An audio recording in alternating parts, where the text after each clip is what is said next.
Hello, ladies and gentlemen, and welcome again to Syriana Analysis. I'm your host, Almassian. You asked for more content on Africa, and today I'm hosting Benjamin Rubinstein. He's an independent journalist based in Nicaragua.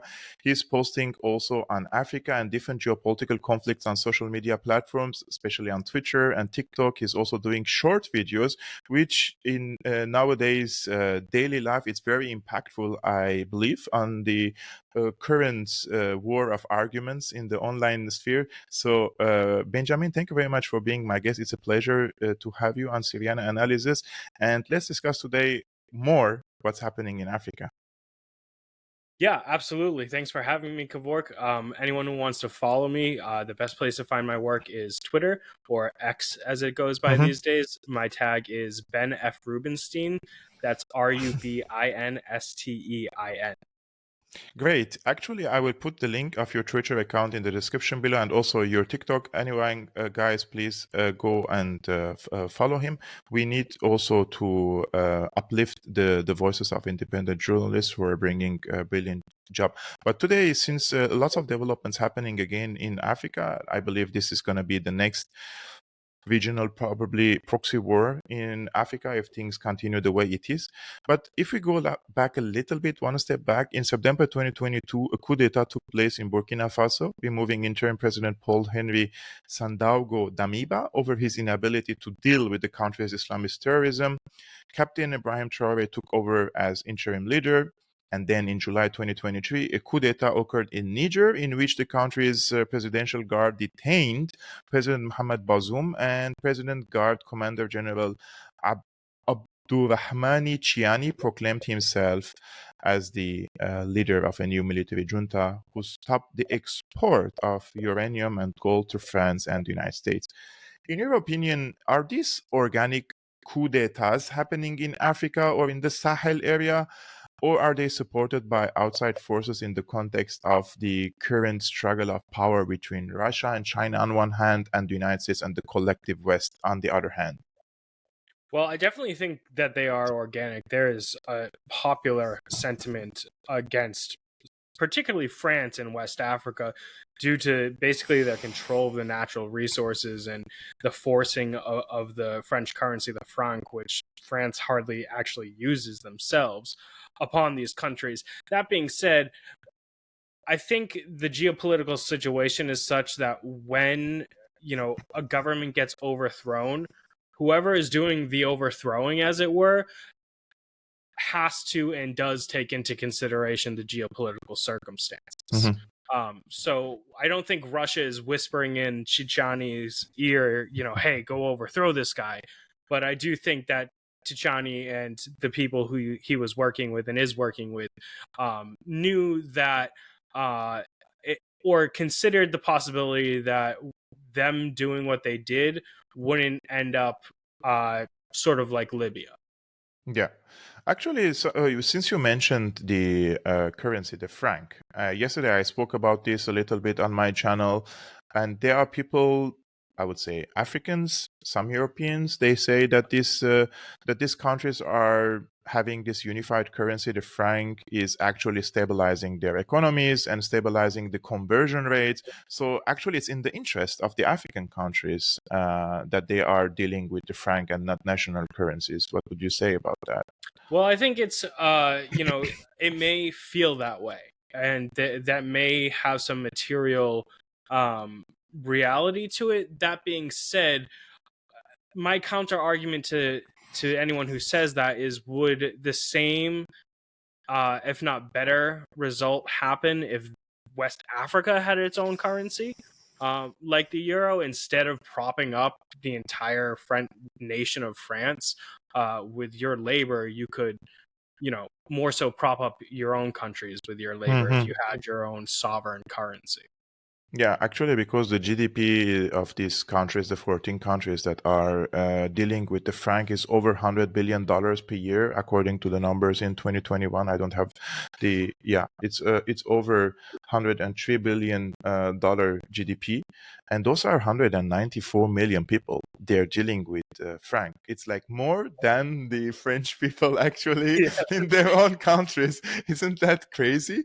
And And the government hardly trades with the franc. It's really just there to maintain the sort of neo-colonial dominance over African countries. yeah, and we can see now nowadays in the context of the sanctions on Niger, how the other countries, because they are imposing sanctions now on Niger for the illegal coup, and because the currency that is used in these countries is is the franc, they are able to harm the economy of Niger and also freeze the assets of Niger Right. in and this is becoming just copying the strategy of the economic warfare of the West through the African countries against the Niger and probably also later Burkina Faso.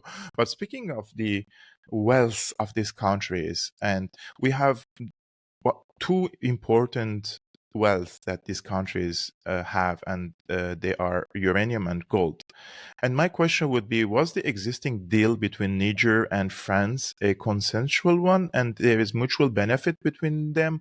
Or has Paris been exploiting the resources of the African country, and how? Well, I definitely think France has been exploiting it by, I don't want to say forcing their currency upon them or for forcing the ownership of their mines and such upon them. And I also don't want to say that it's any sort of, coercion. So I think I don't want to call it a false dichotomy, but it almost is because, these countries have been impoverished by colonialism for decades. And with the resources they have, their options for an alternative have been and remain extremely limited. So while the governments are maybe more than happy to do that themselves and maybe consenting themselves, the people really have no choice. Yeah, So the people don't have the say in that, and so to say it's either consensual or forced, I think is sort of leaving out the what might be the popular sentiment in Africa, which is that they need something else. They need yeah. their own sovereignty over their resources and their own currency. Actually, here yesterday I was reading this article from Unheard by Thomas Fazi, and Niger is a striking example. He says it is one of the world's leading exporters of uranium, yet consistently ranks toward the bottom of the Human Development Index. And of the 14 countries that they use the franc currency, 5 of them are also scoring the lowest ranks in the Human Development Index. And here the question is, because some people, yeah, the French colonialism or neo-colonialism, let's say, of course, it's negatively impacting the livelihoods of the people there. But also the other side may say there is a widespread corruption in these countries, and it's the leaders of these countries, the politicians or the general culture, probably it's corrupted, that is sending them into poverty.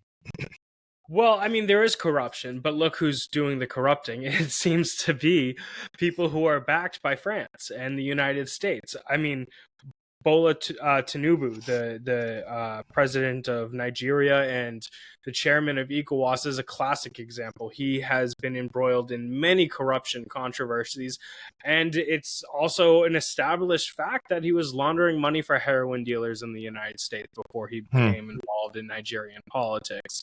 And you can read that investigation that recently came out on the Gray Zone. There's court documents backing up all of that. And it seems that the corrupt president who was just overthrown in Niger now has a different corrupt president who's the chairman of ECOWAS coming after him, and so Hmm. the corruption is sort of a symptom of the neo-colonialism that exists, I would say. Yeah. Actually, I want to follow up on this and say this is just my opinion, right? I believe there are people in Africa and in the Middle East, their minds are colonized. And I come from Syria, and I see Syrians who left their country and probably live here in Germany or in Europe in general, they're always impressed with how things are not corrupted in these countries. The problem in our countries is that corruption is on the daily, regular basis, that you can see corruption with your own eyes. If you go to, let's say, any governmental office to do some paperwork, you see that people are getting bribed $1, $2 here. You can see the corruption with your own eyes. That's why it's visible. Corruption in European countries is of higher level. And the Yeah. corruption is the senior politicians, establishment politicians, people who work in business sectors here. Here is the real corruption that is happening. And also the corruption that is affecting, for example, the politicians in this country, they give instructions to the police. So the police is politicized, and it depends on the instructions of the political elite. In our countries, for example, the police is the one who guides the politicians. It's the other way around. That's why it's called more like a military system or security system in our countries, unlike here in Europe. But if you see the bigger picture, corruption also exists here. Also, the interference between the politics and the security apparatuses again exists here. For example, the political elites here, and of course those are mostly coming from the Soros funded politicians, and this is no exaggeration. I mean, Soros is a honorary member of the Green Party here, and they're coming after, for example, the far right group to completely ban them from political life. Whether you agree or disagree with the far right in Germany, they have the right to exist, and they're working under the constitution. But they are changing even definitions of what is far right and what is fascism and what is everything in order to kick out a major opposition, because the numbers, if you see the scores now, the far right in Germany, he's now the second most strong political party. And if elections happen today, they could win the elections, and this is because of the socioeconomic problems. Every time there is a problem in on the socioeconomic level, and the people feel that their livelihood is becoming miserable because of the Ukraine war, sending so much money to Ukraine, and also the taxes that the so-called, I would say, left is imposing on the people, environmental taxes, energy taxes, the bills are skyrocketing. People start to move to the other direction, to the direction that they have never experienced. They have never voted for this party into power, for example, and they're trying to ban. So this is also corruption, right?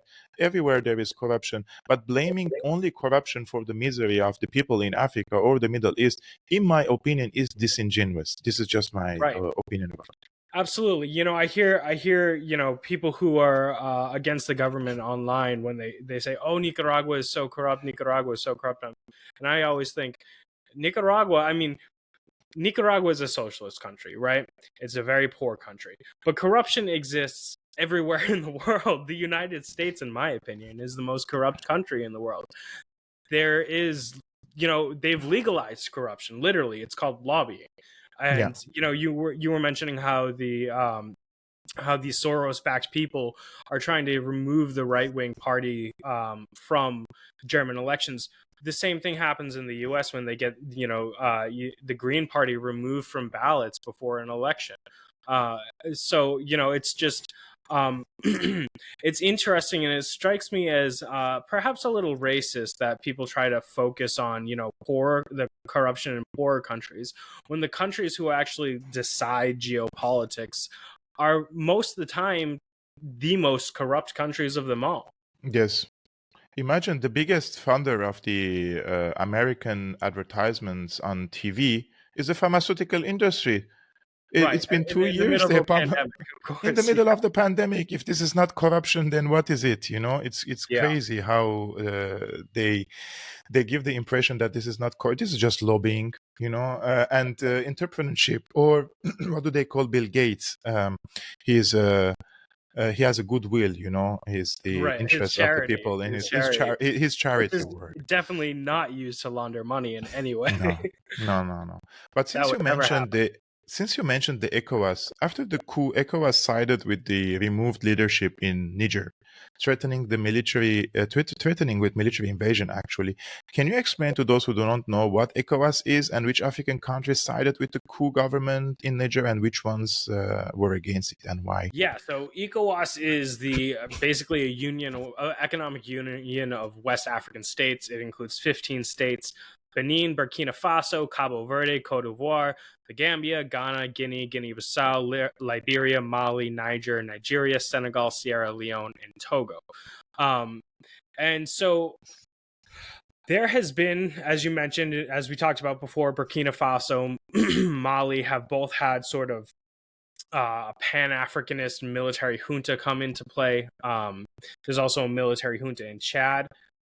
It's Chad. Well, not so much Chad, but Mali, Burkina Faso, and Guinea have all basically said, if you interfere with what's going on in Niger, we will come to the defense of the new Niger government. I think that comes from a sort of a Pan-Africanist sentiment. Chad has said that they don't want to get involved, and so has Algeria. That being said, I do think if push came to shove, that both Chad and Nigeria, my personal opinion, both Chad and Algeria, rather, my personal opinion is that they would side, in fact, with the new government in Niger. The Ivory Coast, Senegal, Benin, and Nigeria are sort of the ones who have said that they will commit military forces. To my knowledge, Nigeria would be the one leading the way, as has historically been the case when ECOWAS has interfered in other countries, which they've done for numerous reasons multiple times since 1990, actually. Wow. But actually, it's interesting the opinion and the attitude of Algeria nowadays, especially if we take into consideration the inability of Algeria to do anything when they overthrew Gaddafi. And of course, they were not like having a honeymoon relationship, but Algeria knew in 2011 what could lead to if they remove Gaddafi from power. And Yeah. this has weakened also the Algerian national security by pumping up all these Islamist troops in northern Africa. And, and it's not a coincidence. Every time the US comes after some leader or after some government, these Al Qaeda elements just pop up everywhere. And now on the What borders a with coincidence. what I mean in Syria. So let's start from Afghanistan, right? The Afghanistan Mujahideen, Chechenian War, in Xinjiang, in Libya, in Sudan, in Eritrea, and now even in Niger on the borders. I think in Mali yesterday there was an attack on the Wagner group, and I it's think it just was a 2 days ago. Yeah, and then shortly after, less than 24 hours later, there was 20 people killed in a massacre by a Al Qaeda esque faction. And as you said, it can't be a coincidence.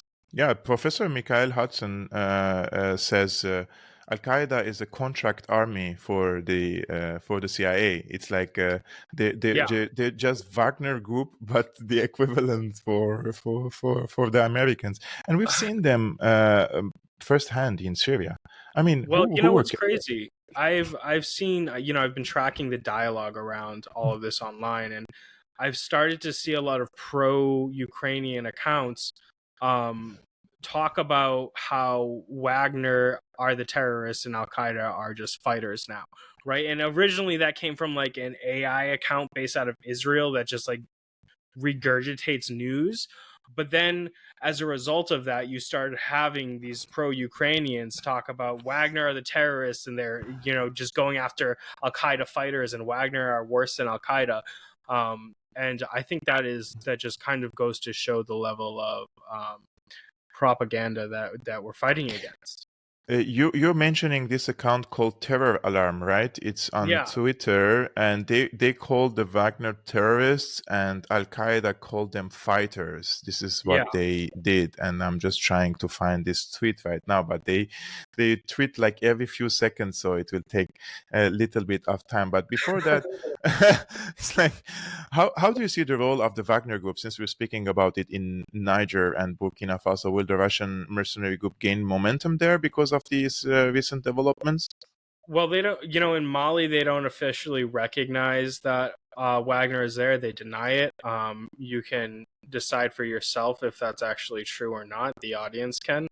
Um, that being said, shortly, I think it was 3 days ago, one of the leaders of the military junta in Niger traveled to Mali.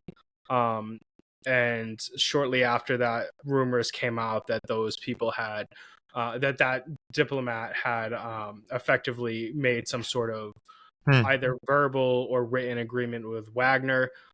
Shortly after that, there were reports that Wagner sent consultants um, to Niger, and that some forces had started moving.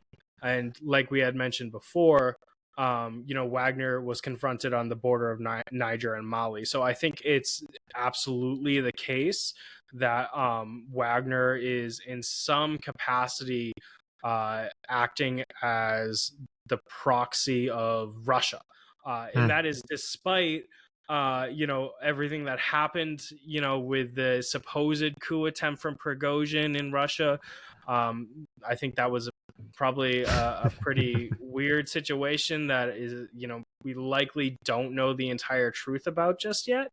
But I think it speaks to the sort of staying power that Wagner has established on a geopolitical level and the influence they have on the decisions that are made in especially in their other operating arena, Africa. But I think that they've sort of gained this ability to just the idea of Wagner seems to, in my opinion, have caused a great deal of caution in the Nigerian Senate, who Hmm. denied the request of Bola Tinubu to intervene initially. And I think that is likely the result. All of this that I'm saying is likely the result of their performance in Bakhmut in Ukraine. Really, I think their ability to take Bakhmut after many months and beat back a NATO supplied and trained and informed army really sent a message to the world that this is a serious player in the Hmm. geopolitical arena now. It is indeed. This is the tweet from the terror alarm. They say Wagner terrorists were attacked by Al Qaeda fighters on the border of Mali and Niger. I mean, they're not even hiding. It could have been written more in a more smart way, but anyways. Well, Um, it's actually created by AI, and I mean it's an Israeli trained AI, but that hmm. account is AI, completely AI generated by But shouldn't we Israeli know? data sets. So But, but shouldn't we know, like, if this is an AI account, for example, shouldn't Twitter tell us that this is an AI account? it should Because when you, say it should say yeah, bot, but in their bio, in the that account's it bio, it says, says it's yeah, AI words generated. first AI generated news and views. Oh wow! So this is Yeah, oh wow! So whatever information they have gathered in the Israeli literature, accordingly they post tweets. Wow, this is scary. It's just like yeah. taking our job on Twitter, right? Well, that's the world we live in. I use our AI every single day in my work and in my independent endeavors. Mhm. Every day I use AI. It helps me. It speeds things up, but I do it in a far more responsible way than they are. Wow, like it's written here, non-state affiliated agenda-free media, world's first Agenda AI free. generated. Yeah, yeah, agenda-free. Yeah, like oh my God.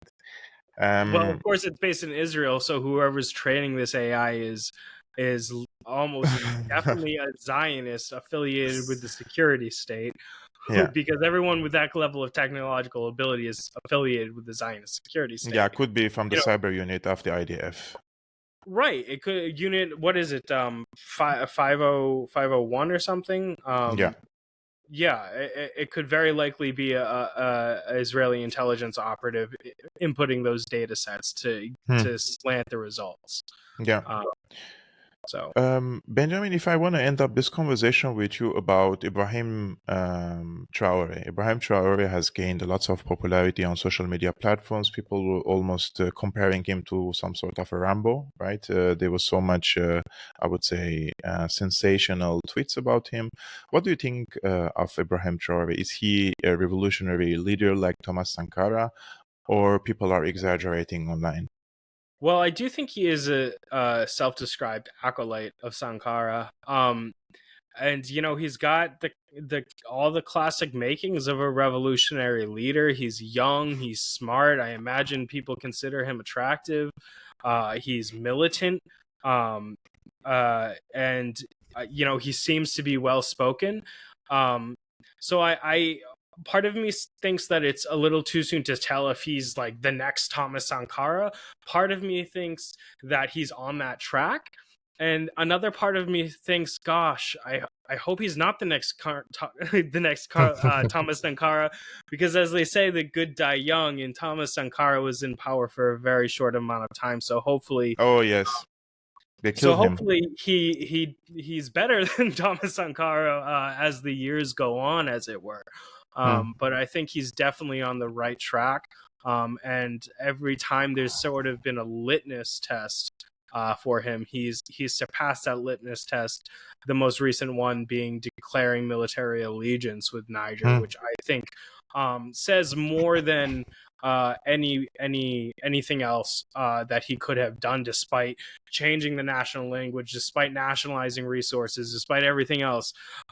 Saying that we will give our blood to defend our neighbor in a Africanist sentiment, I think says more than anything else possibly could. So I Yeah. definitely think that he is the real deal. Hmm.